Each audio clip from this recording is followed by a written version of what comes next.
Selamat pagi anak-anak. Sekarang kita akan lanjutkan ke materi tentang kuat medan. Jadi kita akan membahas kuat medan. Apa itu kuat medan? Kuat medan itu adalah daerah yang masih mendapat pengaruh listrik dari muatan. Atau kalau ibu bandingkan di sini ada istilahnya medan magnet. Jadi medan magnet itu adalah daerah yang masih mendapat pengaruh magnet, kan begitu. Nah, sekarang kalau kuat medan itu adalah daerah yang masih mendapatkan pengaruh dari muatan listrik. Nah, kuat medan ini disimbolkan dengan E, nanti dicarinya dengan K per R kuadrat. Q yang dimaksud di sini adalah muatan yang mempengaruhi daerah itu. Jadi kuat medan daerah yang masih mendapat pengaruh dari muatan listrik. Nah, ini dia. Muatan inilah yang akan mempengaruhi besarnya kuat medan di suatu titik. Itu maksudnya ya. Nah, sekarang kita akan bahas bagaimana kalau misalnya ada 3 buah partikel ya. Nah, perhatikan di sini Ibu sedang contoh. Di sini ada sebuah partikel namanya partikel titik P. Jadi partikel P itu dianggap adalah partikel sebagai sebuah titik. Nah, ini dia. Ya. Dianggap dia bermuatan positif.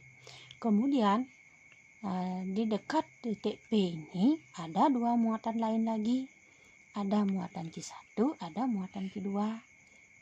Nah, nanti partikel P ini akan mendapat pengaruh kuat medan dari partikel ke-1 dan partikel kedua. Jadi 2 partikel ini akan memberi pengaruh kuat medan terhadap partikel P ini. Nah, berapa besar pengaruh kuat medan dari muatan 1 dan muatan kedua terhadap si P? Itu yang ditanyakan sekarang.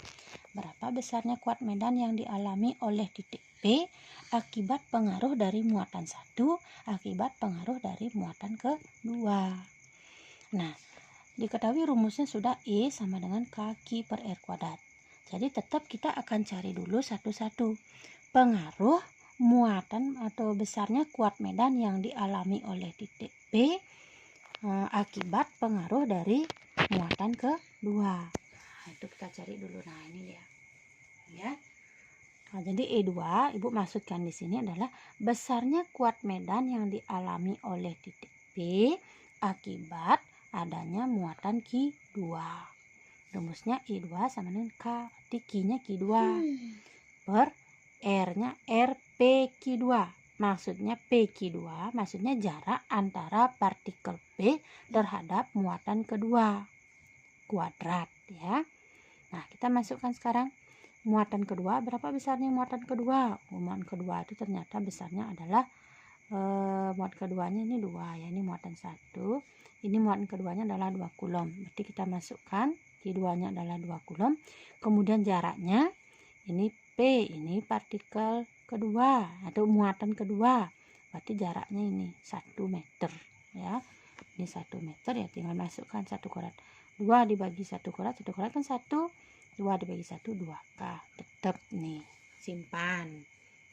Nah, sekarang kita akan mencari berapa sekarang kuat medan yang dialami oleh titik P akibat muatan pertama. Cari lagi. Ibu beri nama E1 dia. Nah, jadi K Q1 per R PQ1 kuadrat. Jadi maksudnya RPQ1 itu maksudnya jarak antara partikel titik P terhadap muatan pertama. Ini tetap ini. Perhatikan Q1 berapa besarnya? 1 kulom ya. Ini sudah 1 kulom. Jarak P terhadap muatan pertama, ini dia. P terhadap muatan ke-1. Ini dia.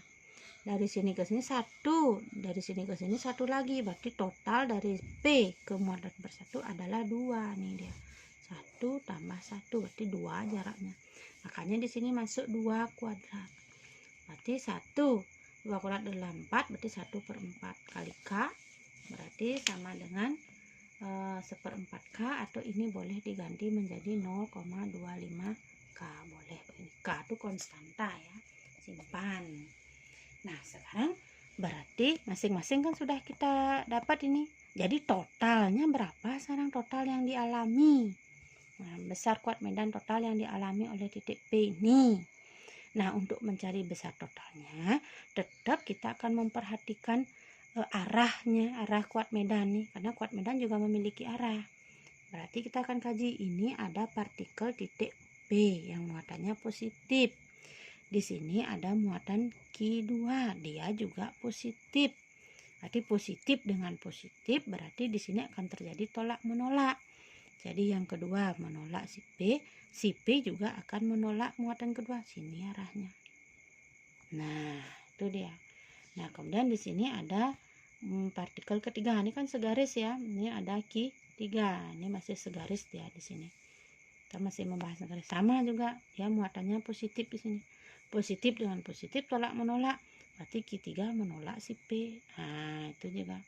Nah, kemudian P juga menolak muatan pertama ya, bukan muatan ketiga, ini muatan pertama. Jadi partikel P juga menolak partikel yang pertama. Jadi ke sini arahnya juga, karena dia segaris ya numpuk di sini. Nah, ini dia jadinya. Nah, berarti lihat antara kuat medannya E2. Sini arahnya. Ini E1. Jadi dia nih nolak terus ke sini juga. Lihat juga arahnya sekarang. Kan searah ini. Karena searah itu besar kuat medan total yang dialami oleh titik P atau oleh partikel P ini adalah E2 ditambah E1 karena searah di sini. Ya udah tinggal dijumlahkan aja. Jadi E totalnya, jadi kuat medan di titik P itu adalah kuat medan dari muatan 1 ditambah kuat medan dari muatan kedua. Tambah itu plus ini asalnya karena kedua arah kuat medan itu adalah searah. Nih, searah. Makanya dijumlah.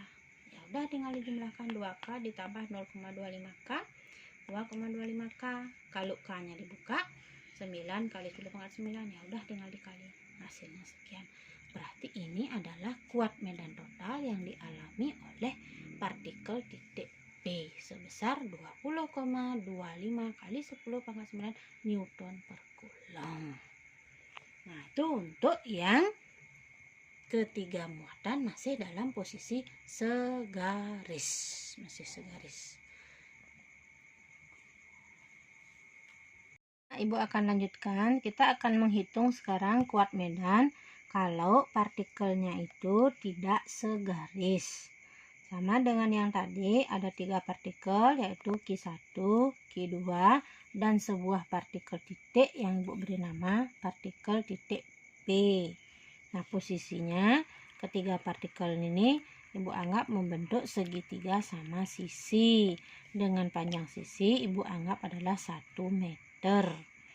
Kita akan mencari sekarang berapa besar kuat medan total yang dialami oleh titik P.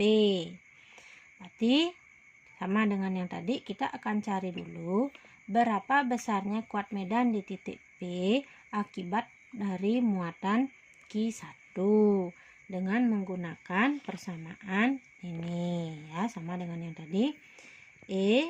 Jadi kuat medan di titik P akibat dari muatan ke-1 itu adalah E1 K Q1 per R P Q1 kuadrat. Maksudnya jarak dari partikel titik P terhadap muatan ke-1 yang Ibu bilang tadi adalah 1 meter, karena ini segitiga sama sisi. Ini 1 meter, 1 meter, ini juga 1 meter. Kita tinggal masukkan, dimana muatan ke-1 besarnya 2 Coulomb ya, jadi 2 per jaraknya di sini 1 kuadrat K, berarti dapat 2K. Jadi kuat medan yang dialami titik P akibat muatan 1 sebesar 2K. Simpan. Nah, selanjutnya kita akan mencari besar kuat medan yang dialami oleh titik P akibat muatan kedua. Rumusnya sama ya. Rumusnya sama. Ya, rumusnya sama, berarti di sini tinggal memakai Q2. Nah, Ibu ganti dulu ya, Q2 per R. Jadi R-nya ini adalah R antara P terhadap Q2 kuadrat. Ini sebesar K. Nah, kemudian Q2-nya nilainya adalah 1 Coulomb dikali 1 per jaraknya adalah 1 meter. Ini ya, ini sama ini 1 meter. Berarti 1 meter kuadrat. Nah, 1 meter kuadrat berarti 1 dibagi 1 kan 1K dia tetap. Ini dia. Nah, sekarang tinggal mencari totalnya aja sekarang. Nah, karena dia membentuk segitiga sini, kita gambar dulu. Nah, ini Ki 2. Ini Ki 3, tumbuhan ketiga. Ini muatan P-nya di sini. Ini muatan P. Nah, jadi Q2-nya ini kan positif dia. Q2 positif. Partikel P juga positif. Berarti terjadi tolak menolak juga. Jadi arah kuat medannya kalau ini menolak, si P menolak Q2. Nah, buat dulu begini misalnya. Berarti kalau menolak kan segini dia. Ini dia. Ini kuat medan yang disebabkan oleh muatan kedua. Sama juga sekarang ini. Partikel titik P positif, partikel ketiga juga positif. Berarti nah kan ini awalnya karena dia menolak menjauhi dia ke sini arahnya. Nah, berarti ini adalah kuat medan akibat kan 3 ya. 1, Ibu lupa aja terus nih. Jadi kuat medan yang disebabkan oleh muatan ke 1.